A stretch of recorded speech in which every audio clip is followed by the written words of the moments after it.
para iniciar, le pido aquí al diputado Pizano que nos dé un breve mensaje sobre lo que buscamos con esta serie de conferencias que estamos organizando. Muchas gracias, Phil. Bueno, primero que nada, darles la bienvenida a todos y cada uno de quienes nos hacen el favor de conectarse hoy a esta importante conferencia. Lo que buscamos con este proceso de una serie de conferencias es tener la oportunidad de escuchar especialistas en los temas que más nos interesan en términos de los que buscamos este nuevo pacto social. Es decir, le apostamos a tener una agenda común, escuchando los temas que son de nuestro mayor interés y donde requerimos, pues, de alguna manera, trabajar sobre temas sustantivos que nos permitan avanzar en esta construcción que le hemos llamado refundación y que se basa en la oportunidad que tenemos todos de escucharnos unos a otros y con ello tratar de buscar un entendimiento y una visión de que tenemos de lo que es el Estado de Jalisco, en lo que queremos que sea la relación que tenga con los estados, con los municipios y con el propio país. Entonces, pues un ejercicio de esta naturaleza para nosotros es muy importante para conocer cuál es la visión que se tiene y poder escucharnos a todos los que aquí participamos. Espero que así sea, que podamos aprovechar esta comunicación para enriquecer sobre todo nuestro conocimiento sobre este tema tan importante. Yo a Cristian, como siempre, le quiero agradecer esa generosidad y disposición que tiene siempre para estar con nosotros en los eventos, participando muchas veces como un oyente más y muchas otras con su experiencia y su capacidad. Entonces, gracias a todos por estar aquí y no quitarle más tiempo a nuestro ponente y agradecerles que podamos iniciar este ciclo de conferencias a partir de hoy. Muchísimas gracias, diputado. Bueno, a continuación, unas pequeñas reglas para dar orden a esta conferencia. Para respetar el tema del audio, voy a desactivar el audio de todos, menos de Cristian, pero para eso pongo a disposición el chat que está en la parte inferior del programa Zoom, para cualquier duda, cualquier comentario o preguntas, ahí mismo las pueden ir realizando para posterior de la conferencia de nuestro amigo Cristian, poderle hacer algunas.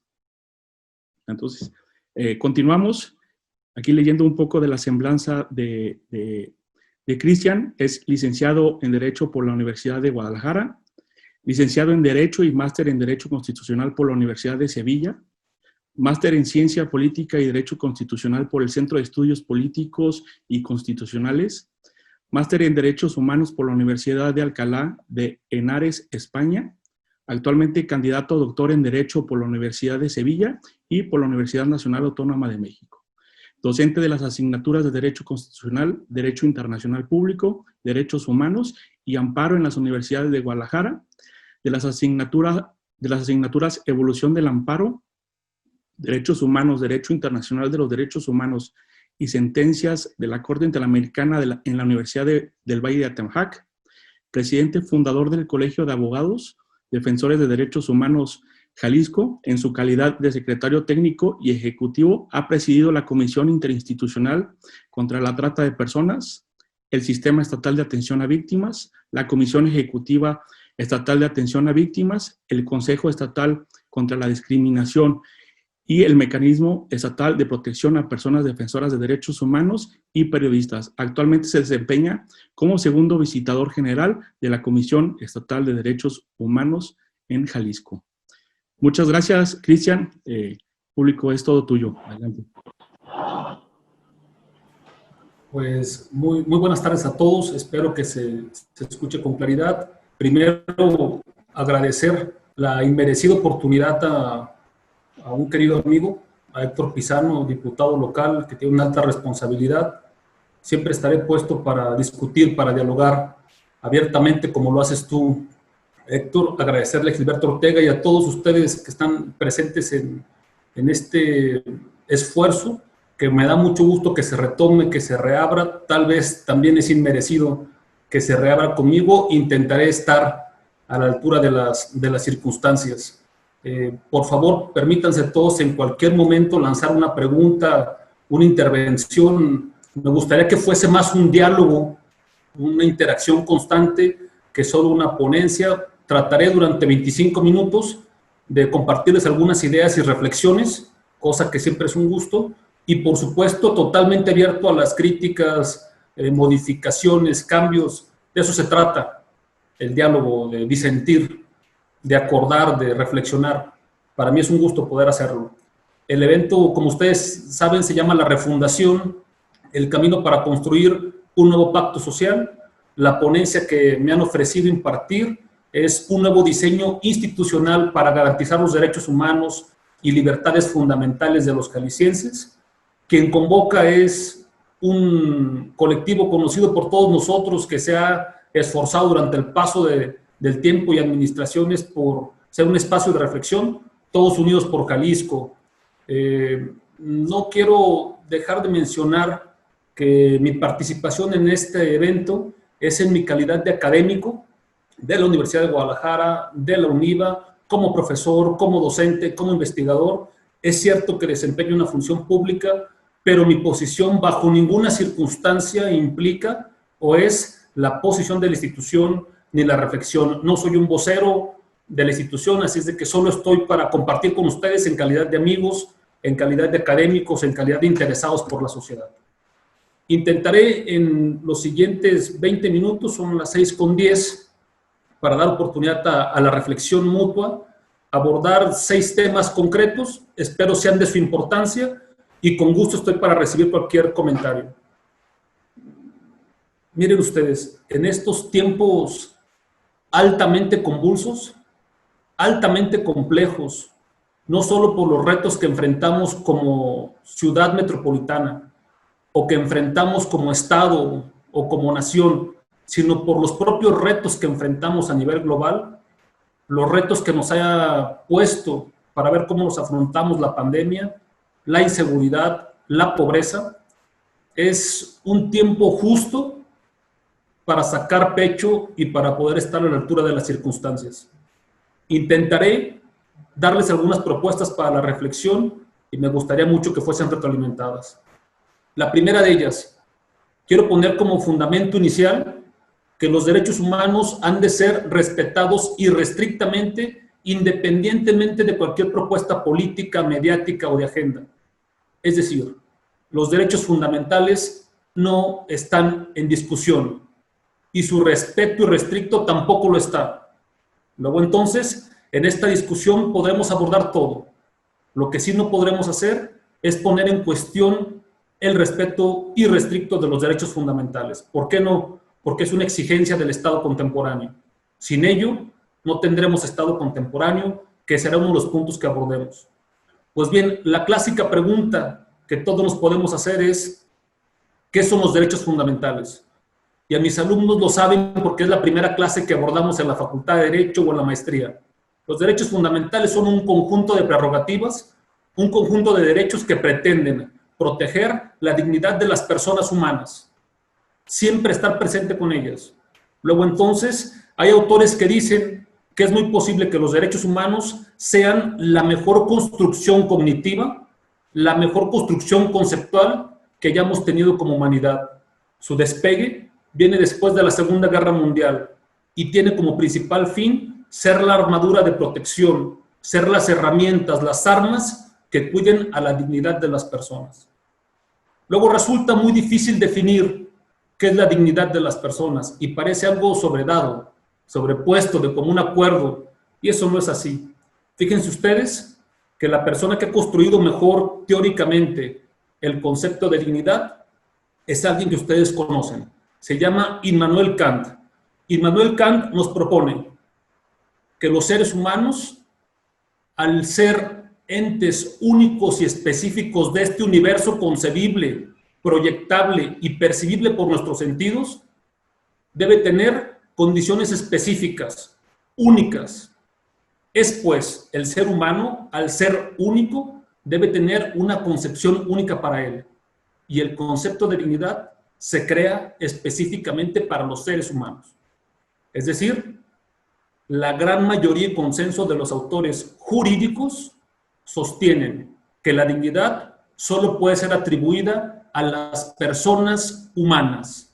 Solamente una persona humana puede ser titular de dignidad. Por lo tanto, podemos encontrar grandes errores según esta visión teórica de conceptos como la dignidad de los animales, el trabajo digno, la vivienda digna, según estos autores que tienen la teoría campeona o la que ha solido ganar durante el paso del tiempo y consolidarse en la teoría contemporánea de los derechos humanos, solamente las personas humanas son titulares de la dignidad. Y los derechos fundamentales, los derechos humanos, estos 32 derechos que han planteado en la Organización Internacional de las Naciones, son pues las herramientas, los medios a través de los cuales se defiende esta dignidad. La dignidad es un concepto que protege a un ente único, al ser humano entendido como persona, como única en la vida. Una vez que tenemos este concepto básico de qué son los derechos fundamentales y qué es su dignidad, tengo que decirles que en estos momentos históricos que vivimos es donde se debe reforzar los valores sobre los derechos fundamentales. Hay personas que critican fuertemente las labores de los derechos humanos. Creo que se equivocan. Creo que quieren criticar la labor de los servidores públicos que defendemos derechos humanos. Los derechos humanos son, según una gran cantidad de filósofos, tal vez la mejor creación de los seres humanos. Son un conjunto de valores mínimos básicos. Es la tarima a partir de la cual todos los seres humanos deben partir, condiciones mínimas iguales para todos. También es cierto que hay autores que dicen que los derechos humanos son una utopía, que jamás se van a poder alcanzar. Quiero decirles que tal vez ese sea uno de sus principales valores o principales motores importantes para la sociedad. Los derechos humanos no nacieron únicamente para ser alcanzados de facto, de manera inmediata. Los derechos humanos son también una luz en el horizonte. En estos momentos de oscuridad, de temor, de inseguridad, son los derechos humanos una de tantas luces, pero una de las más importantes que puede dirigir nuestro andar, saber hacia dónde caminamos. Son nuestro horizonte. Tal vez no los alcancemos jamás en su plenitud como ejercicio pleno de los derechos fundamentales, pero esa es una de sus virtudes, intentar alcanzarlos constantemente. Luego entonces, con esta pequeña explicación o propuesta teórica que les acabo de dar, ustedes podrán entender que yo me resisto completamente a cualquier propuesta que pretenda soslayar o menospreciar la teoría contemporánea de los derechos fundamentales. Los derechos humanos no están en cuestión. Podemos poner en cuestión, criticar y dialogar cómo aplicar los derechos humanos, cómo difundirlos, cómo garantizarlos, cómo mejor reparar las violaciones a los derechos humanos. Pero poner en discusión la existencia de los derechos fundamentales sería, sin lugar a dudas, una calamidad, otra más a la que ya nos aquejan. Con esta pequeña introducción conceptual y teórica, quiero decirles que hoy en día los estados-nación, los sistemas de gobierno, enfrentan altas exigencias. Sin lugar a duda, la primera es que sean estados constitucionales de derechos. Compleja. No todos los países del orbe logran alcanzarlo. Otra exigencia es que sea un estado social. Estado social no benefactor, ni que solucione los problemas de los ciudadanos o de los habitantes de su territorio. Un estado social que pueda percibir el sentir de la sociedad, sus necesidades y que intente resolverlos o que lo resuelva, como tenemos algunos claros ejemplos en el centro de Europa. También debe ser, sin lugar a dudas, un estado, un país que tenga una democracia consolidada, no en vías de consolidación. Lamentablemente, desde mi humilde punto de vista, nuestro país falla en este punto. Tiene apenas una democracia incipiente, que va caminando, que va en vías de consolidación, pero bajo ninguna circunstancia una democracia consolidada o un sistema democrático consolidado. Los factores y los elementos para determinar esto lo dicen la gran mayoría de los autores teóricos. Nos falta un proceso. Estamos en camino. Hemos avanzado, pero México lastimosamente no cuenta con una democracia consolidada. También he de decirles que la última exigencia a partir de estas tres que ya les mencioné es, sin lugar a duda, el cumplimiento irrestricto de los derechos fundamentales. No hay Estado-nación que pueda llamarse tal si no cumple de manera irrestricta los derechos fundamentales. Y cumplir los derechos fundamentales no significa no violarlos. En casi todos los estados o en todos los estados hay violaciones a los derechos fundamentales. Es decir, fallas al respeto del ejercicio de esos derechos. De esos 32 derechos que nos propone la sociedad internacional y que sabemos que se pueden proyectar en muchos derechos más y que sabemos que están interrelacionados. Es pues el conjunto de los derechos fundamentales lo que dará las bases para el desarrollo integral de la personalidad de cada uno de los seres humanos. Ese es el objetivo de los derechos fundamentales. Personalmente, considero que la única vía para avanzar en un sistema que nos permita consolidar la garantía de los derechos fundamentales es únicamente, desde mi humilde punto de vista, el fortalecimiento de las instituciones. Instituciones entendidas en su gran concepto, es decir, instituciones familiares, religiosas, morales, sociales, pero sobre todo y sin lugar a dudas, de las instituciones públicas. Es decir, donde está el servicio público, donde se encuentra la administración de la representación, la administración del poder, la administración de los recursos.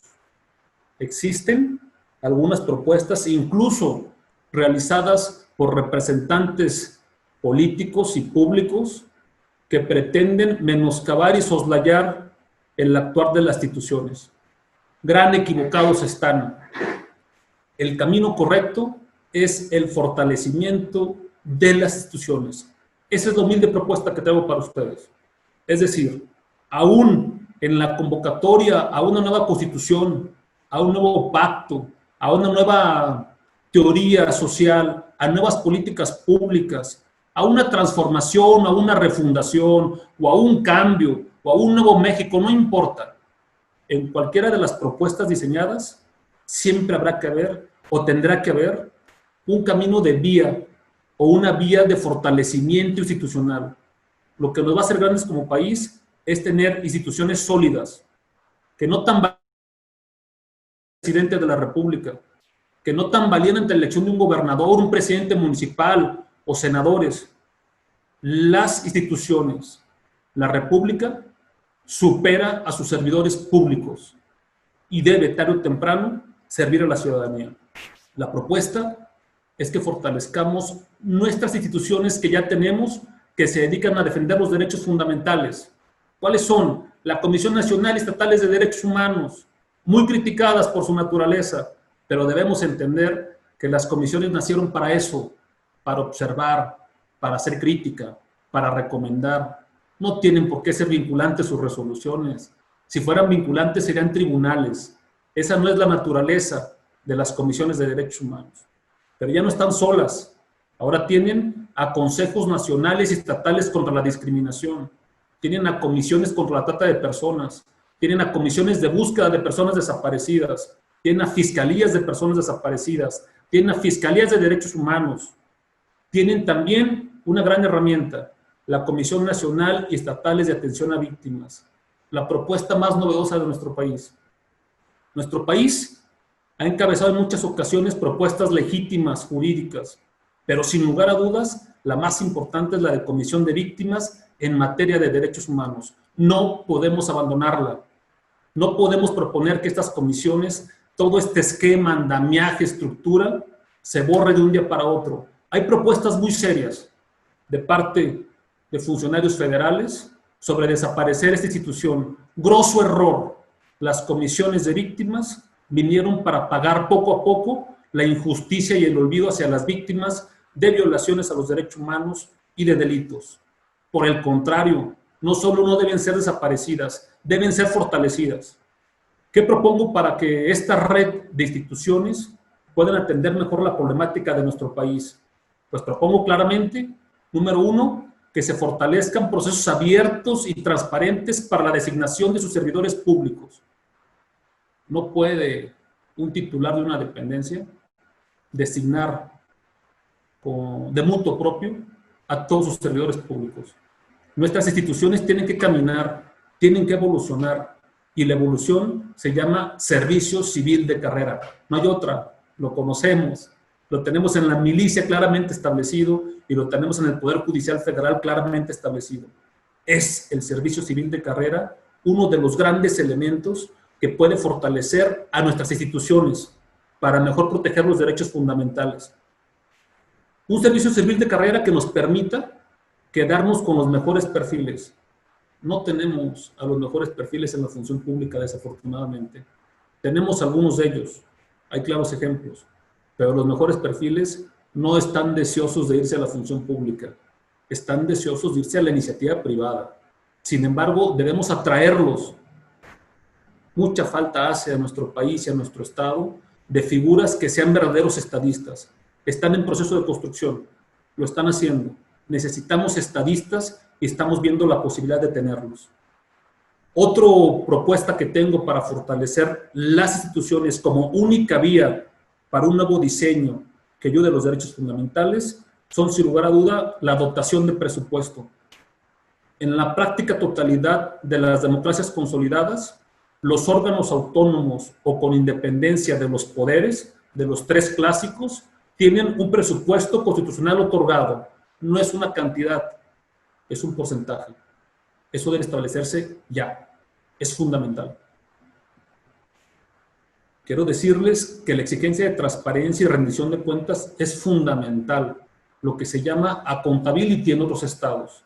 Tenemos que hacer que los órganos autónomos y que las instituciones que se dedican a defender derechos humanos también rindan cuentas de manera directa, que digan qué hacen con sus recursos, qué hacen con sus personas. Es importantísimo para que puedan consolidarse con mayor fuerza. Y finalmente, y no menos importante, es sin lugar a duda los ejercicios de gobernanza. Hoy en día no se puede entender a un Estado, un sistema civil de gobierno, un sistema completo de gobierno, a órganos autónomos, y no se puede entender la defensa de los derechos humanos sin la participación decidida de la sociedad civil, organizada o no. Porque es importante decir que otra institución que tenemos que fortalecer en nuestro país y en nuestra Constitución y en nuestro Estado son a las organizaciones civiles. Muchas muy buenas, muchas muy eficaces, otras que no lo son. El ejercicio de la gobernanza a través de la sociedad civil organizada debe ser fortalecido. Y una manera de fortalecerlo es a través de la convivencia y del trabajo mutuo, de la mano, entre las instituciones y la sociedad civil. Quisiera poner a su humilde reflexión la situación específica en la que vivimos. Miren ustedes, tal vez no nos hemos dado cuenta, pero estamos viviendo momentos no solo de salud, sino también políticos, que son una especie de crisis. Hay muchos autores que hablan sobre la evolución cíclica de los sistemas de gobierno, de los sistemas sociales. Yo considero que los elementos para considerar esto una crisis, una catarsis, están dados. Es solo que la existencia de los seres humanos es tan corta que queremos ver que todo pase delante de nosotros y creemos ser capaces de ver el nacimiento de instituciones, su desarrollo y su consolidación.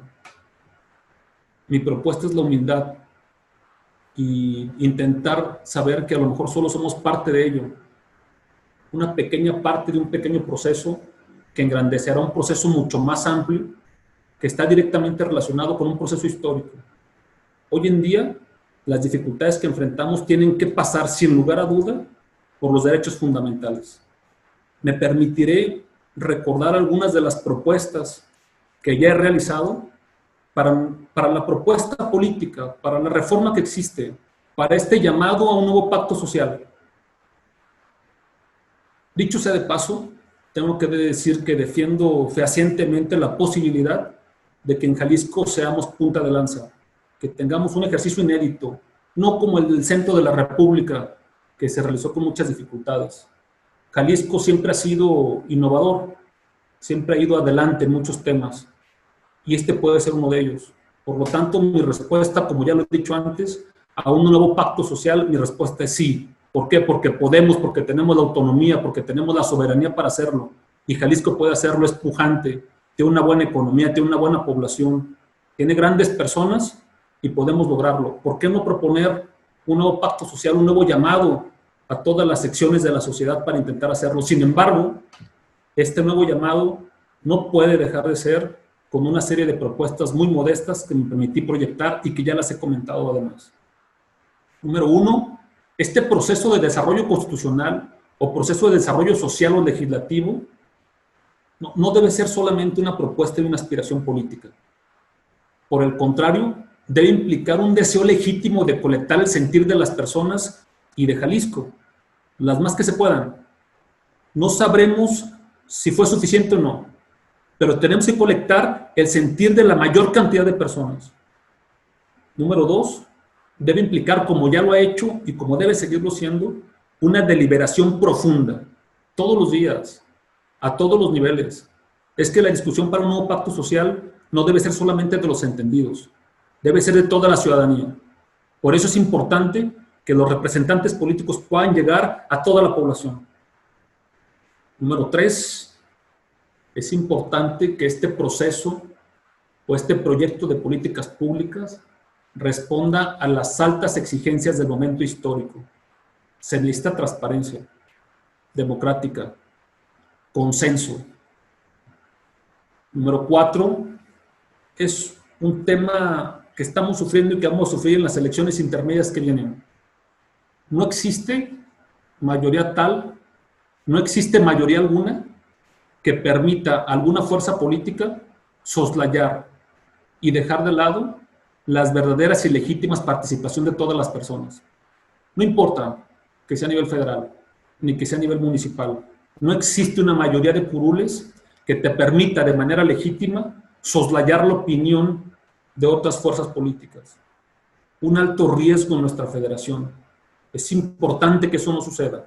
Todos tenemos que llamar a la congruencia, a la tranquilidad. Como ya lo he comentado en otras ocasiones, es muy importante que estas propuestas eviten caer en posibles impugnaciones que nos lleven a otros entes jurisdiccionales que entrampen o empantanen las propuestas. Sin lugar a dudas, como número 6, el eje rector de toda propuesta social debe ser la transparencia, la rendición de cuentas, la democracia, el Estado de Derecho, pero todo eso condicionado por el respeto restricto a los derechos fundamentales. No hay otra vuelta, no hay otra vía. He de decirles que considero como altamente positivo la posibilidad de que estemos aquí para dialogar. Yo me encuentro completamente abierto. Suelo cerrar algunas de mis participaciones básicas haciendo una reflexión que no agrada mucho, pero que la tengo que hacer. Fíjense ustedes que el México que hoy tenemos, que algunos disfrutamos y que otros sufren, o que algunos sufrimos parcialmente y otros sufren totalmente, este México que tenemos, el México de hoy, el que estamos viviendo, con inseguridad, con problemas económicos, con problemas políticos, con rispidez política, con problemas de pandemia, con grandes desigualdades históricas, es un país, una nación cuyas consecuencias no vienen de ayer, vienen de su formación y son resultado de lo que tu papá y tu mamá y tu abuelo y tu abuela y los míos hicieron o dejaron de hacer. Podrá haber personas con mayor responsabilidad, sin lugar a dudas, y podemos todo el mundo lanzar los cuestionamientos o las críticas al gobierno y señalarlo. Eso lo que los países de democracia consolidada dejan de hacer eso para tomar acción propia, Es decir, en los países evolucionados democráticamente como los del centro de Europa, se deja de criticar fuertemente solo al Estado. Sí merece la crítica, pero no solamente. Vamos, compañeros, amigos, el país que tenemos es consecuencia de nosotros y de nuestros ancestros y de lo que dejamos hacer. No solamente de los gobiernos y de la crisis y de los señores de la delincuencia organizada o de los señores políticos. es consecuencia de lo que nosotros dejamos de hacer o hacemos. Sin duda, creo yo que cuando todos comprendamos esto y sepamos que poniendo nuestro esfuerzo extra es como podemos sacar a nuestro país adelante. No basta, desde mi humilde punto de vista, con ser un buen padre, una buena madre, un buen servidor público, trabajar bien. Hay que dar un extra. Ese extra debe ser desinteresado, debe ser libre de pretensiones y tiene que ver con solo mejorar a nuestro país. Yo no, digo, podría prolongarme aquí sin lugar a dudas, pero quisiera, Gil, si no tienes ningún inconveniente, intentar abrir el diálogo con todos los compañeros. Estas son mis humildes propuestas, peticiones, es decir, para tener un nuevo sistema que protege y garantice los derechos fundamentales, se necesita fortalecer a las instituciones. ¿A cuáles? A todas, pero fundamentalmente a las públicas. ¿Cómo hacerlo? Con las 4 propuestas que ya les dije, pero además evitando caer en los riesgos que también ya comenté. Muchas gracias por dedicarme estos 25 minutos. Espero no haberles aplicado la aburridora y estoy para servirles.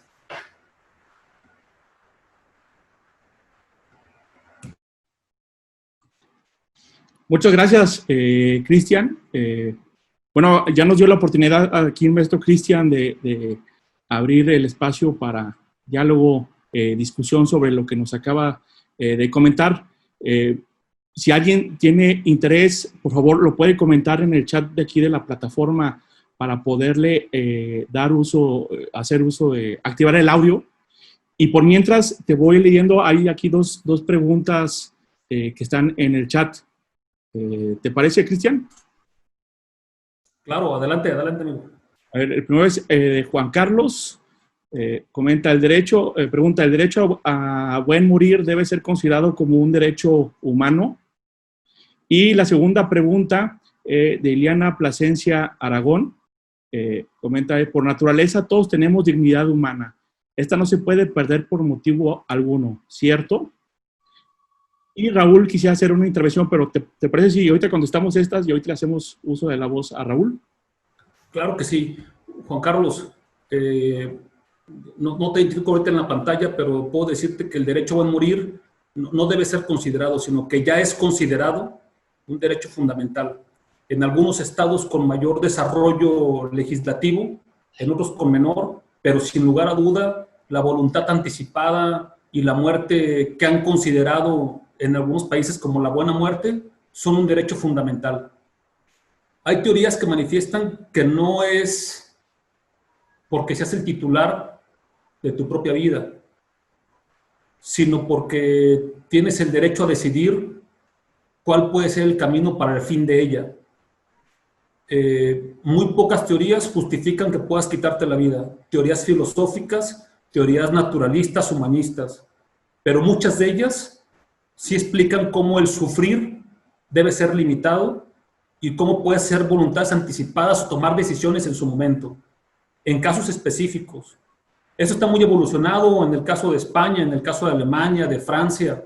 Sin lugar a duda tienen un desarrollo completo para ello. Aquí en Jalisco también ha habido algunas propuestas y hay algunas propuestas ya legislativas llevadas a la realidad que tienen que ver con eso, con el testamento vital, con cómo terminar tu vida y cómo tener una muerte con mucho mayor cercana a la dignidad de lo que cada quien puede interpretar. Sí lo existe, sí es un derecho fundamental y está desarrollado plenamente en algunos países, Juan Carlos. Bueno, para abonar con lo que preguntó Juan Carlos y tu respuesta, pregunta que si puede ser interpretado como una violación sistemática por parte del Estado la cremación de cuerpos de personas infectadas de COVID. Y que muchas gracias y un saludo a mi amigo personal Adolfo Mota. Juan Carlos, pregunta sencilla, ¿verdad? No, mira, Juan Carlos, yo creo que existen factores que son para el bien general. No estoy seguro si este es uno de ellos, no lo he analizado a profundidad, pero sí sé que hay temas que son del bien común, del bien general, como pueden ser la salud, la seguridad nacional. Creo que tal vez el tema del COVID pueda ser considerado como un tema de bien general. En los derechos fundamentales es tan discutible todo, hay tantas certezas, pero al tiempo hay tantas discusiones. Tan es así que no encontramos un consenso de a partir de cuándo se empieza a ser persona, Juan Carlos. Imagínate nomás, es decir, hay teorías que proponen que se empieza a ser persona y que por lo tanto se es titular de derechos fundamentales desde el momento de la concepción. Hay otras personas, cuando te digo personas me refiero a grandes teóricos, que dicen que se comienza a ser persona a partir de que se nace. Ni siquiera hay un consenso sobre eso, mucho menos aún todavía sobre el tema de la muerte. Pero sí he de decirte que desde mi punto de vista hay bienes que son comunes, que también son derechos fundamentales colectivos, que en muchas ocasiones pesan más que los derechos particulares. La seguridad, la salud, el orden. En este caso, si las autoridades, con la poca o mucha información que tienen, han tomado la determinación en algún país o estado de que se incineren o no los cuerpos que están infectados de COVID confirmados, es una propia decisión. Hemos visto cómo en Estados Unidos decidieron hacer fosas comunes y cómo en China también lo hicieron. No tengo la respuesta para decirte qué es lo que pesa más, pero sí sé que es un caso de colisión de derechos, Juan Carlos. Los derechos colectivos de salud y de seguridad para todas las personas o para una colectividad, y los derechos individuales de las personas fallecidas y sus familiares. Sin lugar a dudas, puede ser un buen motivo de reflexión saber qué pasa con esta colisión. Muchas gracias, Cristian. Bueno, aquí el diputado Pizano también comenta que está por presentarse una iniciativa sobre voluntad anticipada, Juan Carlos. Bueno, continuamos con la pregunta de Ileana Plasencia y ahorita damos voz a nuestro compañero y amigo Raúl. ¿Te parece?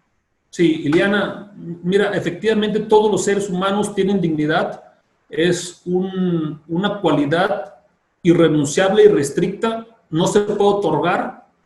Se nace y se trae por el solo hecho de ser humano y porque la teoría de la dignidad te explica que todas las personas la tienen por ser entes únicos en comparación con el resto de entes del universo. Y ser únicos les implica tener un constructo, una concepción única, que es la dignidad, un concepto único para los seres humanos. Si tu pregunta es que si eso se puede perder, aunque haya manifestaciones poéticas o exigencias de gente que manifiesta haber perdido su dignidad o que se atenta contra la dignidad, he de decirte que eso no es así.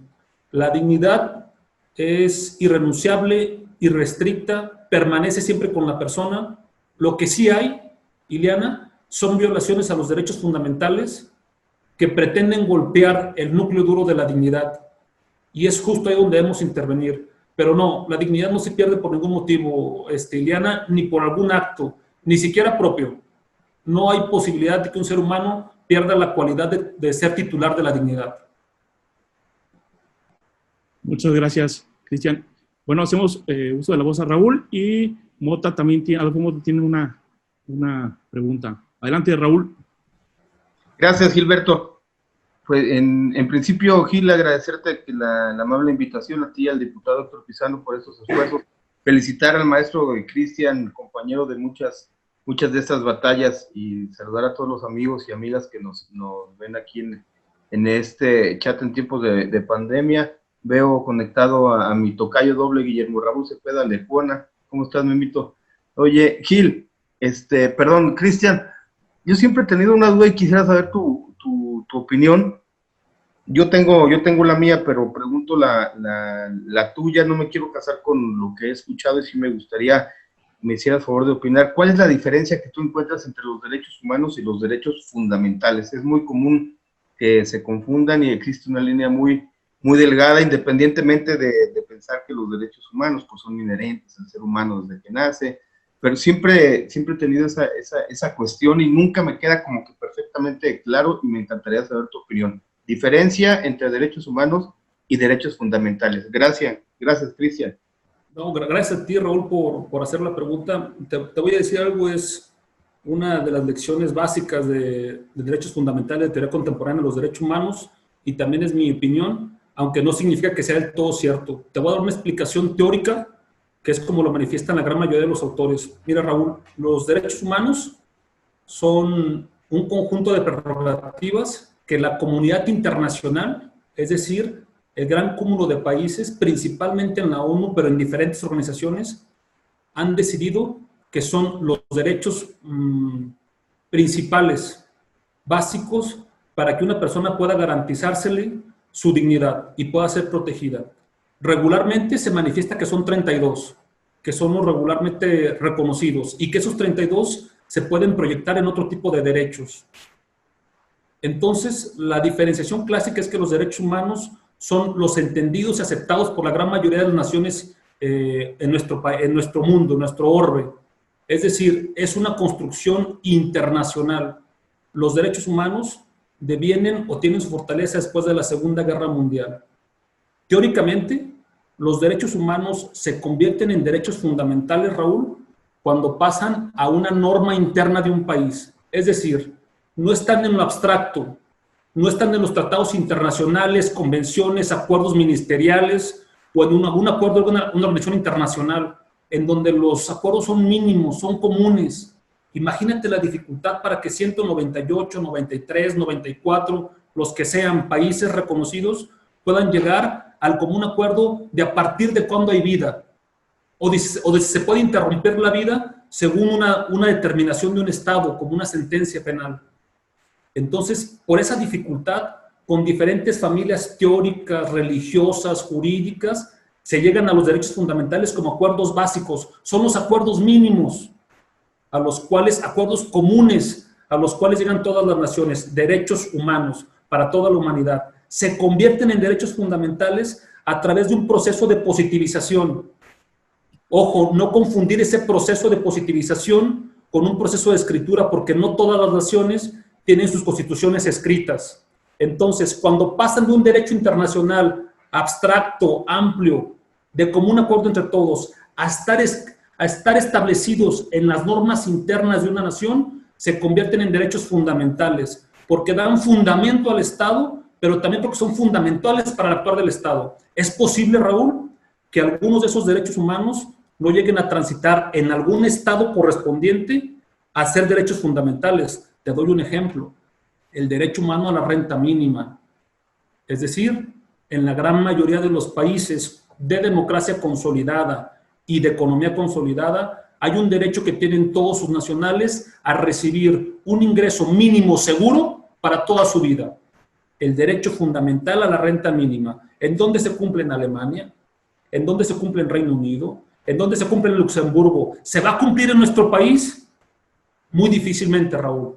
¿Existe un derecho humano para ello? Sí lo existe. ¿Existe un derecho fundamental en México para la renta mínima? No lo existe, porque las condiciones históricas y reales de nuestra nación no lo permiten. Entonces, derechos humanos abstractos, amplios, en el ámbito internacional, derechos fundamentales cuando llegan al interior de un país, cuando se ponen en su constitución, escrita o no, cuando se ponen en sus leyes, cuando hay mecanismos para exigirlos, como el amparo, como las quejas, como toda la serie de mecanismos, procesos y herramientas para exigirlos, se convierten en fundamentales. Esto nos complica más a los mexicanos, Raúl, porque resulta que en nuestro desarrollo histórico jurídico nosotros no decidimos ni por derechos humanos ni por derechos fundamentales. La teoría constitucional mexicana decidió por las garantías individuales. Raúl, no sé si lo recuerdas, hasta la reforma del año 2011, nosotros propusimos una teoría que intentamos imponer en el resto del mundo, y logramos con algunos países de Latinoamérica, que era la teoría del garantismo individual. Nosotros dijimos, no son ni derechos humanos en lo abstracto, ni derechos fundamentales en la Constitución, sino que además son garantías individuales, porque tienen que garantizar individualmente estos derechos. No nos la compraron, Raúl. Fue un gran esfuerzo, lo hicimos muy bien, pero eso no funcionó. En el año 2011 tuvimos que echar marcha atrás y por fin reconocer que los derechos humanos tendrían que estar en nuestra Constitución. Hay autores, sobre todo alemanes, que se han fijado en nuestra Constitución, que dicen que cometimos un segundo error. No lo sé. El primer error, llamarlos garantías individuales, y ahora el segundo, llamarlos derechos humanos. En realidad, y teóricamente, Raúl, no debieran llamarse derechos humanos en nuestra Constitución, debieran llamarse derechos fundamentales, por este proceso que muchos autores explican. No tengo duda en que muchos pueden estar en contra de lo que estoy opinando. Lo que opino es solo y únicamente lo que dicen los grandes autores. Derechos fundamentales abstractos, derechos humanos abstractos, derechos fundamentales en las constituciones, y todo lo demás se llaman sus garantías. las garantías de los derechos fundamentales, que son las herramientas y procesos para hacerlos valer. Esa es una explicación teórica, Raúl. Muchas gracias, Cristian. Entonces, ¿las comisiones de derechos humanos se deberían de llamar comisiones de derechos fundamentales?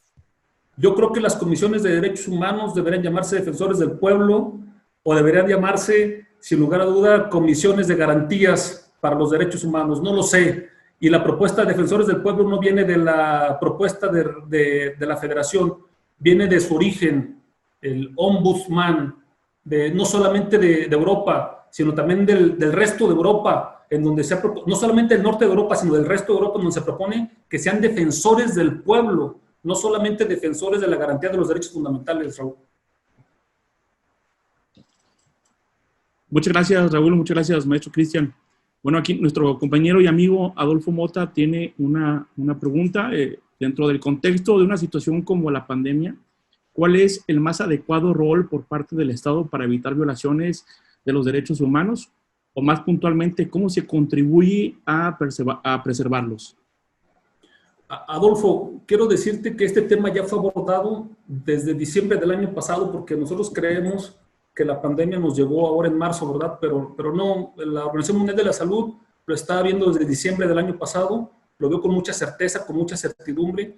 Quiero decirte que la Comisión Interamericana también ha propuesto algunas ideas, y la idea fundamental para poder abordar los tiempos de pandemia y evitar las violaciones a los derechos humanos es que las personas que se consideraban que antes estaban en situación de vulnerabilidad, es decir, los grupos o sectores de la población que tienen características que los hacen más vulnerables a posibles violaciones a los derechos humanos, ahora debe llamárseles grupos en especial situación de vulnerabilidad.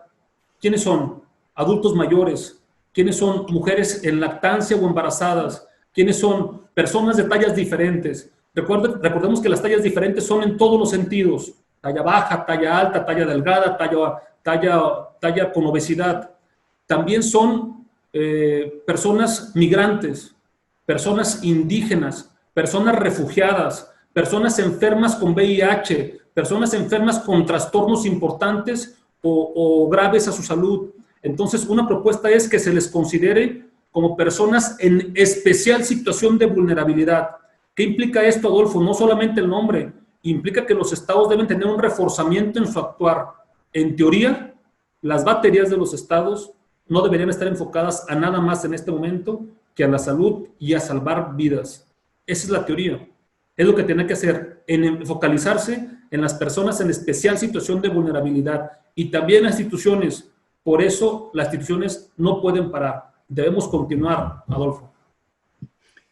¿Puedo hacer una pregunta? Adelante, maestro. Sí, gracias. Al escuchar al maestro Cristian, cosa que yo agradezco mucho por esta oportunidad, me surgen dos dudas. La primera, por lo que escuché, a lo mejor lo entendí mal. Es decir, el derecho humano nace en la medida en la que se positiviza en alguna ley. Esto significaría entonces que es la ley la que genera el derecho. Y yo estoy totalmente de acuerdo. Es decir, hay un justnaturalismo, hay una fuente que establece que el derecho humano no nace de la ley, sino nace de la naturaleza misma. Y dos, así lo entendí, entonces sí quisiera una aclaración. Dos, hay una jerarquía también en los derechos. Hay unos derechos humanos que también se les consideran fundamentales, y aquí tendría yo una diferencia muy clara entre los derechos humanos fundamentales, que son los llamados de primerísima generación, contra los derechos humanos que están o serían ya de tercera o cuarta. Preguntaría yo, si es fundamental el derecho humano a la vida, muchísimo más que un derecho a la internet o a las telecomunicaciones, como fue consagrado por esta reforma del 2013, el derecho a la internet en el artículo 6º constitucional. Vamos, resumo. Entonces, el derecho humano no lo genera la ley, lo genera la naturaleza misma. Y dos, ¿hay una jerarquía de los derechos humanos?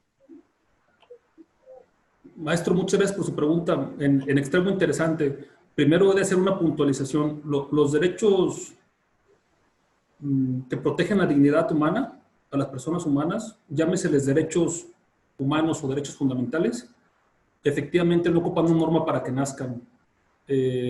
Nacen en el propio momento en que nace la humanidad y son innatos a ellos.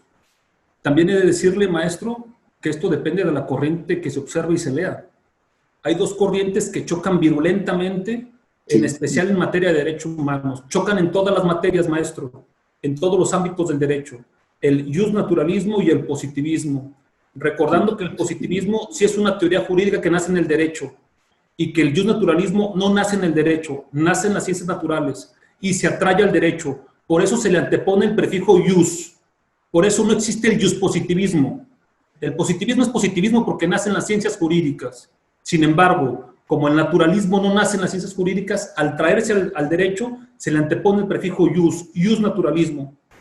Pues bien, estas teorías con sus grandes teóricos, Hans Kelsen, Immanuel Kant, quien fuese, abogados o no, juristas o no, chocan en todas las materias del derecho, pero en la materia de los derechos fundamentales es donde chocan con especial virulencia, maestro. Pues bien, unos dicen que efectivamente los derechos fundamentales y humanos no nacen hasta la vigencia de la norma. Los positivistas, maestro, los formalistas. Otros dicen, en cambio, que los derechos fundamentales vienen innatos a la persona y que sería ilógico que una creación del ser humano les diera derechos humanos. Por lo tanto, el derecho que es creación humana no pudiera otorgarte nada. Por lo tanto, los derechos humanos no necesitan del derecho ni su vigencia, ni de estar escrita, ni de ser vinculante. Solamente necesitan su existencia. Es lo mismo que pasa con el Estado. Hay personas que dicen que no se necesita un Estado-nación para que los derechos humanos sean eficaces y exigibles, porque los derechos humanos preceden al Estado y una creación humana no pudiera ser exigirlos. De ahí que en la reforma se quitó esta Constitución, otorga, no puedes otorgar derechos humanos, es tu creación mía, no puedes otorgarme nada absolutamente a mí, solo puedes reconocerlos. Esa sería la primera puntualización. Pero independientemente de eso, la norma también puede ser internacional, maestro. Luego, si los tratados internacionales o convenciones, normas jurídicas válidas, si es que son ratificadas en los estados, prevén derechos fundamentales, también los pueden crear ahí. Y regularmente se les llama derechos humanos, en este orden internacional, estados internacionales. Cuando se positivizan hacia el interior de una nación, suele llamársele derechos fundamentales. Y yo coincido con usted, no ocupan una norma para poder existir. Sin embargo, sí he de decirle, maestro, que la teoría contemporánea de los derechos humanos propone que esta teoría de las generaciones de los derechos fundamentales o su jerarquización quede en el pasado, sea superada. Primero, nuestra alto tribunal ya comentó que esto ya no es así, es decir, vinculantemente, de manera vigente, esto ya no es así. Aquí en México se tenía la idea de una pirámide de Hans Kelsen, en la cual también estaban los derechos fundamentales. Luego pasamos al bloque de constitucionalidad, maestro. ¿Qué era esto? Un bloque en el que estaban todos los derechos fundamentales dinámicos y colisionando entre ellos, independientes, autónomos. Pero hoy en día tenemos la teoría del control de la regularidad constitucional, maestro. ¿Qué es esto? Una idea muy moderna de los derechos fundamentales en los cuales sus generaciones ya no importan y los derechos no están jerarquizados, maestro. No es más el derecho a la vida que el derecho al medio ambiente sano. No porque no lo sea más en el momento en que colisionen, sino porque habrá que estar al caso concreto para saber si es así. Porque sería fácil decir, es más importante que tengas el derecho a la vida que el que tengas el derecho a un medio ambiente sano. Y alguien diría, depende, porque si eso medio ambiente sano implica la contaminación de las aguas, pues tampoco tenemos vida, ¿no? Dependería de la colisión del caso concreto, maestro. Recordemos además que la teoría de las generaciones de los derechos fundamentales la promovió una persona que se llama Karel Basak. Karel Basak, maestro, es un funcionario de las Naciones Unidas que diseñó esta teoría de las generaciones, y él lo ha dicho, solo y únicamente para explicársela a funcionarios internacionales, con base en los principios de la Revolución Francesa. Y les decía, los primeros derechos, los de la solidaridad, los de la fraternidad, los de la igualdad, tienen que ver por esto. Y luego los estados lo tomaron literal y dijeron, primero garanticemos los derechos de primera generación, luego los de segunda y luego los de tercera, porque así tiene que ser, son más importantes los de la primera. Esto generó mayores violaciones a los derechos fundamentales. Hoy en día, maestro, la gran mayoría de los teóricos contemporáneos de los derechos fundamentales, positivistas o naturalistas o de cualquier otra corriente, están de común acuerdo en que la teoría de las generaciones debe ser superada. Hoy en día, los derechos humanos no tienen jerarquía entre ellos.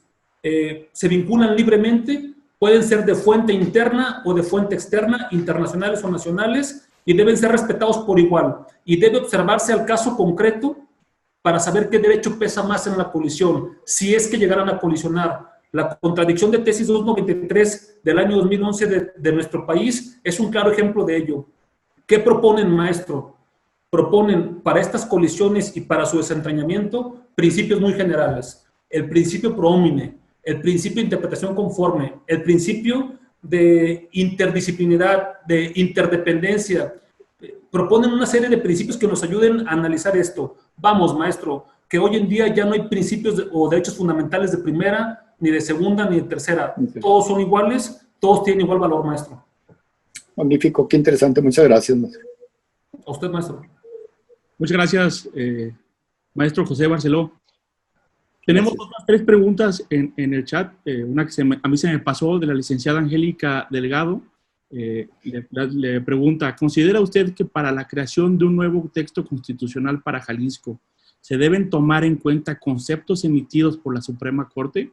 Conceptos como el aborto, matrimonio entre personas y matrimonio entre personas del mismo sexo. Pues fíjate, Angélica, que es un tema espinoso para nuestro estado, un estado que yo quiero mucho. Mi familia tiene muchas generaciones yendo aquí. Yo quiero mucho Jalisco, quiero mucho nuestra ciudad, pero también siendo críticos debemos saber que somos moralmente complicados, Angélica. Nuestro estado pareciera ser conservador, pero luego pareciera ser muy liberal, y luego pareciera que todos vamos a misa los domingos, pero luego todos nos reventamos el sábado, y luego resulta que las relaciones fuera del matrimonio son malas, pero resulta que abundan los hoteles de paso. Tenemos una conciencia colectiva compleja, Angélica, muy, muy compleja. Luego, entonces, mi respuesta hacia tu pregunta sería, sin lugar a dudas, sí, Angélica. En nuestro estado debe tomarse en cuenta la resolución de la Suprema Corte, no solo por gusto o por opinión, sino por obligación. Vivimos en una república constitucional y, nos guste o no, la última voz de la Constitución, vamos, Angélica, quien dice qué es lo que realmente quiere decir la Constitución, nos guste o no, es la Suprema Corte. Hay gente que no lo considera un tribunal constitucional, no lo sé, no tengo la capacidad para discutirlo tan a profundidad, pero sí sé que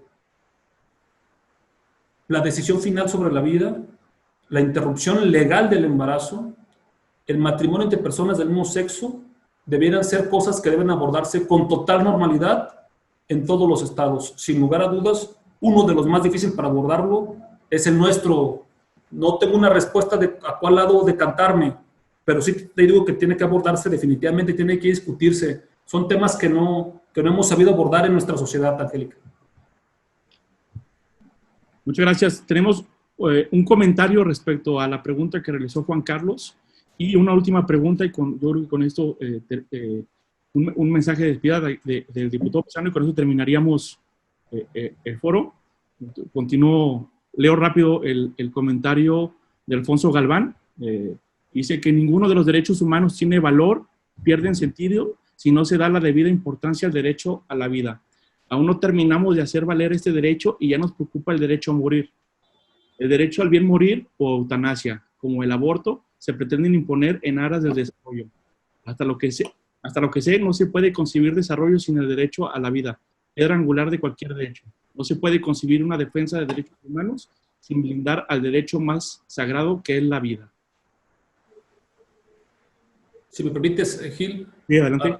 Alfonso, coincido contigo, digo, sería irracional no coincidir con que lo más importante es la vida, sin vida no tenemos lo demás.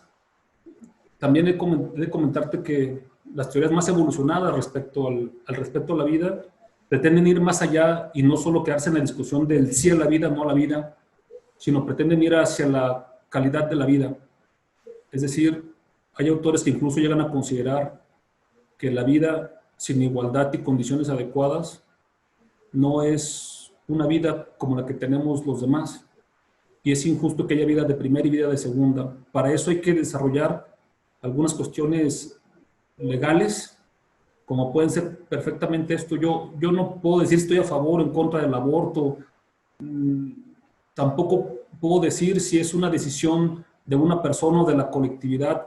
Lo que sí te puedo decir es que si no pretendemos que la vida que tengamos sea la de mejor nivel, hagamos un alto y veamos cómo podemos obtener ese mejor nivel. Pero eso se debe discutir, así como lo estamos haciendo, Alfonso, es decir, debe haber todas las propuestas de la gente que piensa que no y de la que piensa que sí, llegar a un común acuerdo. Y si no se llega a un acuerdo, hacer uso de los mecanismos jurídicos para ello, como es la Suprema Corte, y que se determine y acatar lo que se determine, Alfonso. Esa es mi opinión. Muchas gracias. Leopoldo López pregunta, ¿considera que la debida motivación y justificación de actos de autoridad, así como de las políticas públicas y la rendición de cuentas son un derecho fundamental de las personas o de la ciudadanía o de ambos? ¿Y por qué? Sin lugar a dudas, Leopoldo, yo considero que el acceso a la legalidad o el derecho a la legalidad, el derecho a un debido proceso y el acceso a la verdad, que pueden ser tres derechos que se vinculan directamente con lo que tú hablas de la debida motivación y justificación de los actos de las autoridades, son un derecho fundamental. Cuando tú preguntas si son de la ciudadanía o de las personas, no creo que haya diferencia, Leopoldo. Es decir, entiendo que uno es un colectivo y que otros son personas individuales, pero la ciudadanía o el colectivo no tendría derechos si no se entienden como derechos únicos de la persona o que afecta directamente a la personalidad de una sola ser humano, ¿no? Yo sí creo que son derechos fundamentales y creo que carecen de mucha vigencia en nuestro país, Leopoldo. Bueno, serían todas las intervenciones en el chat. Antes les quiero agradecer y les quiero recordar que el próximo martes a la misma hora tendríamos una conferencia del maestro Jicotenca Méndez Pizano sobre el tema cómo salvar, quién podrá salvar el mundo, gobierno, empresa, tecnología y capital privado, creación de valor y futuro económico. El maestro Méndez Pizano cuenta con 30 años de experiencia en el sistema financiero, realmente una presentación sumamente interesante. Están invitados. En estos días estaremos difundiendo la información para el registro. Ya para terminar, le pido al diputado Pizano que nos puede dar un mensaje. Muchas gracias. Primero me disculpo porque en el chat escribí mal, puse Cristian, felicidades, como siempre, muy brillante la exposición. A todos los participantes, la verdad, mi reconocimiento.